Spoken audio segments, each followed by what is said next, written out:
Choisir entre l'inhumation et la crémation n'est que le début. En cas d'enterrement, il est essentiel de pouvoir trancher entre une sépulture en pleine terre ou un caveau.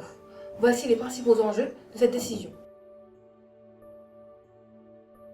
Enterrer un cercueil en pleine terre, c'est descendre directement dans le sol, dans une fosse prévue à cet effet.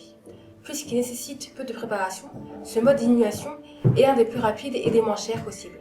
En revanche, le contact direct avec la terre en fait une sépulture plus précaire, et le monument peut commencer à pencher après une trentaine d'années. Le caveau funéraire est composé d'une succession de cases en béton, construite en sous-sol, destinée à accueillir un ou plusieurs cercueils. En son sein, la famille reste soudée et à l'abri des intempéries. Étant donné le travail de construction nécessaire à son bon déroulement, l'inhumation en caveau est bien plus onéreuse que sa contrepartie en pleine terre. Elle peut malgré tout être considérée comme un investissement plus profitable sur le long terme. Les frais de réouverture lors de l'insertion d'un nouveau défunt sont largement inférieurs à ceux d'une inhumation en pleine terre. Si la pleine terre et le caveau sont les sépultures les plus fréquentes en cas d'inhumation, elles ne sont pas sans alternative.